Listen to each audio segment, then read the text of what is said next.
So, for the past few weeks, Nima has always come up on the show every single time talking about her area, Ijegun community, the satellite town. And one of the four things she has always highlighted is the fact that the waste management issues, the road leading there, the Lagos-Badagry Express Road is bad, blocked drainages, and the tank farms that just keep springing up everywhere. So those are the four major things she's always talked about. So we have the entire community, many members of the community here on the show with us, joining us to discuss this matter. But before we go into this conversation, we have with us the Honorable Minister of Works and Housing, Minister Babatunde Fashola, on the phone. Good morning, sir. Good morning, sir. Good morning. Let me say first that I must commend you ladies for the great work you are undertaking there and bringing the plight of people across Nigeria, and particularly these agris, to the foreground. We are also aware in government. So, and let me apologize to the people of that area for the inconvenience they are currently undertaking, and say very categorically that things will get better. And I say that because something has changed. For the first time in decades, the entire stretch of that road has now been contracted out. So that was not the case before. Now, the process to contracting, execution, and completion will take some time. We also need resources. You have had government saying that it's looking for money, so all of it. But we have contractors on all sections. Now, let me break down the sections. There's a section from Eric Moore to Okukumaiko, which was the one I undertook when I was governor. We completed it up to Festac, and my successor, I believe, continued. Now, there's a section from Okukumaiko to Agbara. That is the very bad part. That's about 9 kilometers.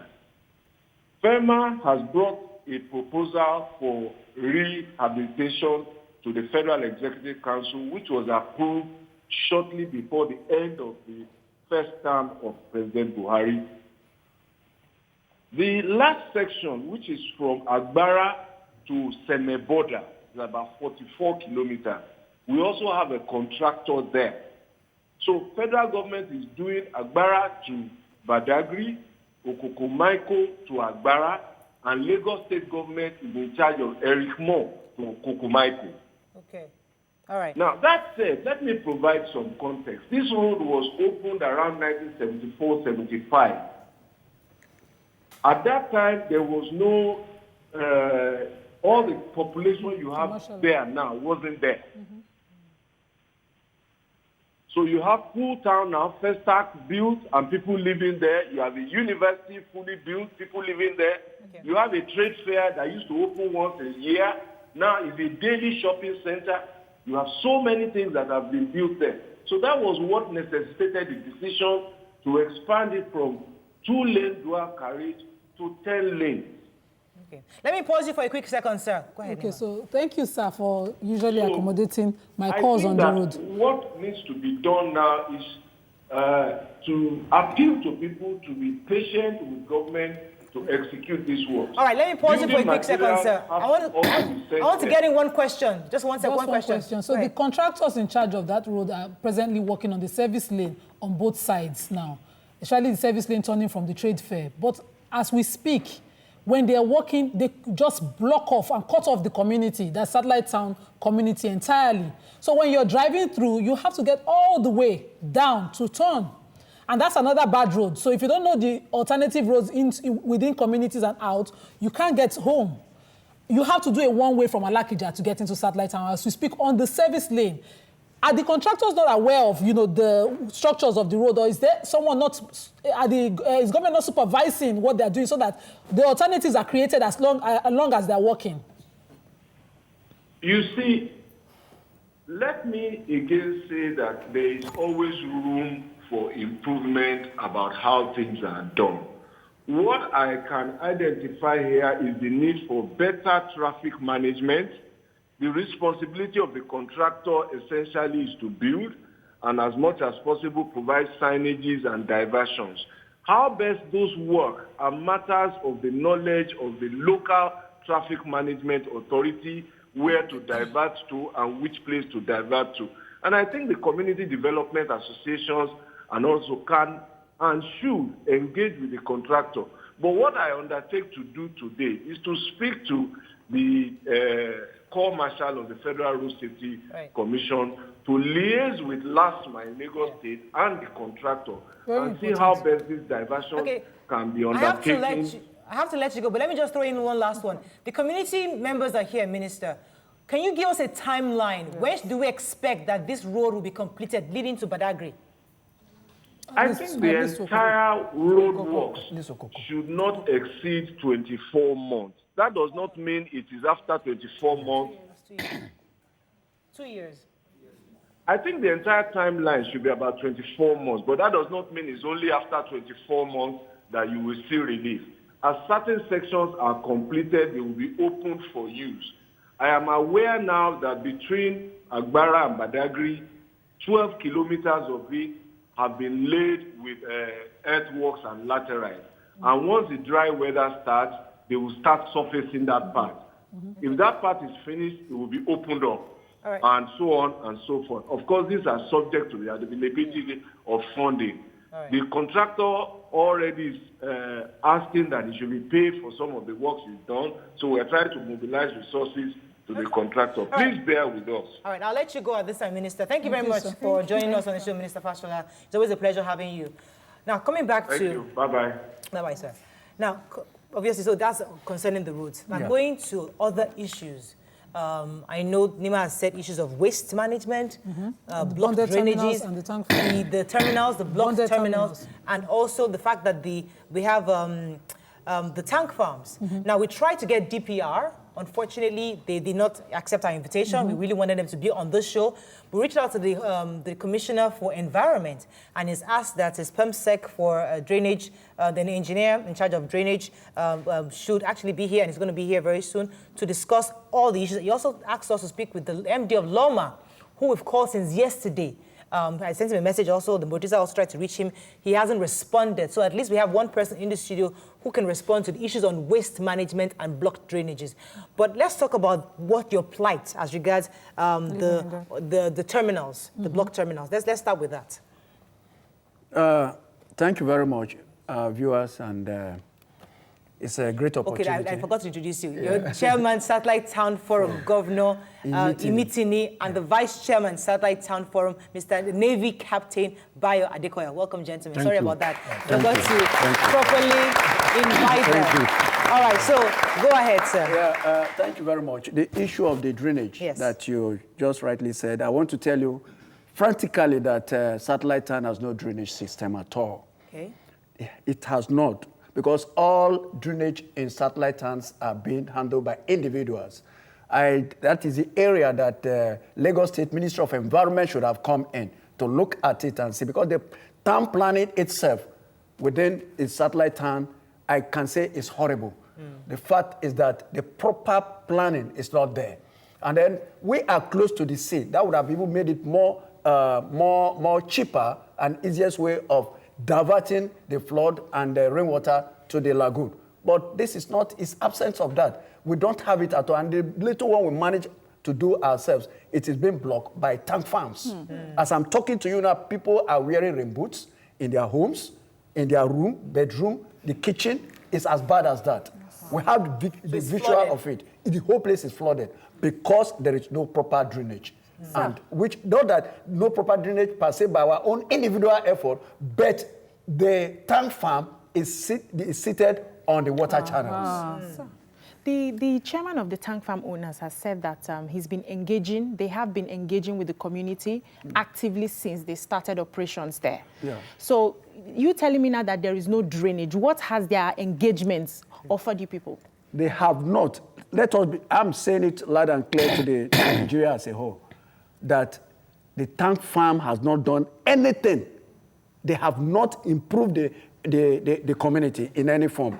In terms of the drainage we are talking about now, the only drainage they did is within the tank farm itself to service them, whereby the community is blocked off.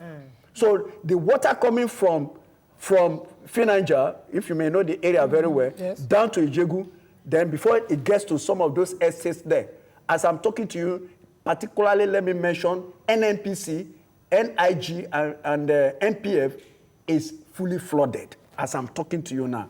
You understand what I'm saying? So they have not done anything. And the worst part of it is that from Stepping Stone down to where they call Holy Family Hospital, there is a drainage system that would have been an open drainage system.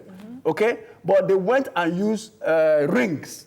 Nigeria is not up advanced to that. It is in UK, I can know that maybe in the Western world, that developed country that they can use. In Nigeria, where you throw pure water, throw all sort of things, and nobody cares about that. Okay? Now, that one is blocked. No matter how you clear it, it can never be opened. So, this is a residential area by establishment. When the government established the towns, the satellite towns, and the communities around it, it was supposed to be a total residential area. Absolutely. As we speak now, the DPR is licensing all these operations. Also, there's springing up of bonded terminals for containers for clearing that's under the MPA everywhere around that corridor. How exactly have you tried to meet government to discuss this commercialization of a total residential area without putting amelioration or prerequisites in place? Because certain facilities should come before. The question of maybe DPR have been issuing licenses. I think that's the question you asked. And the terminals as well. And the terminal as well. In the aspect of DPR, we've made a lot of contact with them. We've written letters, correspondence. We've met them on one-on-one in the office, at least to discuss the issue of putting a stoppage to more tank farms in satellite town, precisely. And just last week, we went and did a protest there over the issue of expansion. This time around, we have about 13 marketing companies already there, and there are 2 that we've just they want to issue a license to again, Northwest Nigeria Petroleum, and then YTK, which they said, I have to be sincere with you, DPR has confirmed that to us that they will never issue such a license because the place is already choked up. Okay? And then the problem we're having again is this, that the existing ones that are already there, the existing ones, they are expanding. Why are they still expanding? And if you look at it, assume this is what does expansion mean for those of you that have no idea? Expanding, that is building more. Tank farms. They want to build more tank farms. So you have more tankers. The tank farm is, then you now have more tankers. As I'm talking to you now, presently we're having over 500 trucks that comes into that place on a daily basis. And when they come in bumper to bumper. So the issue of fire outbreak, the danger which I want to express is this, which we are calling for the federal government and the state to relocate them. Because we cannot coexist with this kind of business that they are doing. It's highly inflammable. Okay? Why? On the 22nd of last month, a tanker failed between Finanja and Dantata. Yes. I think I sent it to DPRO as well, and they are aware of it. In vent of that, on the 24th, another one fell in front of Satellite Town Secondary School. Oh, God. And the students were asked to go immediately. To go home. To go home. And the following day, because the vapor and the smell and everything, the odor is still there, the school did not resume. I was on ground throughout that morning hour till 5 p.m. Okay, so obviously, I have a question. Then, I'm coming, please. Let me just say this. Why we are talking of that, and you know the road to the tank farm is very narrow. Okay? That can easily, it can't accommodate 2 tankers. If it does, definitely there is a small part left for other road users, which is not possible. Why we are talking on that, there is a container terminal that is coming up. A new one. A new one coming up in a built-up residential area, Liverpool Zone 2, by Jackie's Nigeria Limited. It's coming up. And we have written to the, people are saying that, look, you people are not talking. We've talked now. All government agencies. We've written to Lagos State Minister of Environment. we've written to Chippers Council, we've written to NPA. Even NPA were not allowed to enter when we went to do our protest there. That we cannot enter. We cannot demonstrate. But we told them it's our right. We have the right to demonstrate. Okay. So they should relocate. Clarion, bonded warehouse in Alakija, Ablo-Osun, container terminal, the new one that they are just setting up there. If you just go and view that place, they've stacked already up to how many height of container? Okay, let me get first. So clearly, it seems that nobody really cares about the human beings that live here. But you know, I know some people that work with DPR and I've asked questions. I've asked if they go and do inspections, and they say they do inspections and they also revoke licenses if they see that you have breached, you know, the plan. Yes. Okay. So do you see does DPR come to that area to do these inspections? Do you see them do these inspections? Okay, let my advice. Let me say this. This is a good opportunity, and we are very grateful to you. Let's start with DPR. DPR is ultimately complicit in all the transgressions that's going on in that satellite environment. In fact. One, there is dereliction of duty. Two, there is serious sense of insensitivity to human beings that live in that environment. And why I want you to please listen to this now is that Apapa, where they used to use, even if they don't use it now or India, the situation that they have seen and reached there was even after they have done the environmental impact assessment, and they got to that very ignoble situation. What is the evidence that satellite town will not go worse than you have had? What is the evidence that it will not be replicated in satellite town? We are perpetually vulnerable. The human beings that are living there are carcasses of themselves. They cannot sleep. They cannot rest. The tankers you are talking about, within the space of 5 days, 3 different tankers are falling on different venues. Now, you are talking of conglomeration. The one that happened in Onitsha was one tanker. One. Now you have had, not imagining, 3 within a space of 5 days in a highly populated environment. Yes. Leave the level of vulnerability. Are you considering the magnitude of the consequences? If this were to happen, there will be fatalities, there will be mortalities. Is it then that the people and government will not be running around, doing what? Preventing loss of life that will have been prevented earlier, where there be sanity in the environment. The fella said suffering and smiling. I want to tell you that we are not only suffering, we cannot smile. Because the transgressions we are going through is unbearable. Let me tell you about the environmental hazard that have been perpetrated by this catastrophic things they came up with.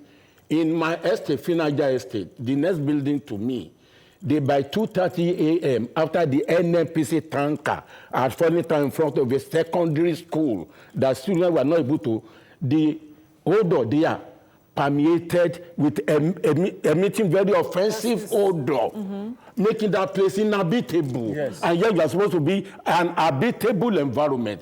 It is not congenial, it is not conducive. People are living as if they are dead. It is not supposed to be. No. And that is where we need to appeal to the conscience of people at all strata of governance. That human beings are meant to live in satellite town, not dead bodies. Sir, how many? Not dead bodies.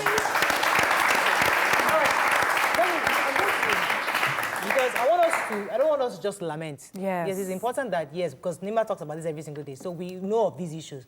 One of the reasons why we wanted to do this show is so that we can have people who are in charge to come and give us feedback. So we have somebody in our midst. He's engineer Shudende. He's actually the PERMSEC for drainage services. I would like to bring him on the show after a quick break. Let him tell us what he's doing concerning issues, because there's no drainage. There's no drainage. Let him come and discuss, tell us that. District. After that, we'll now go back to the issue of DPR. Let's go on a quick break. We'll be right back.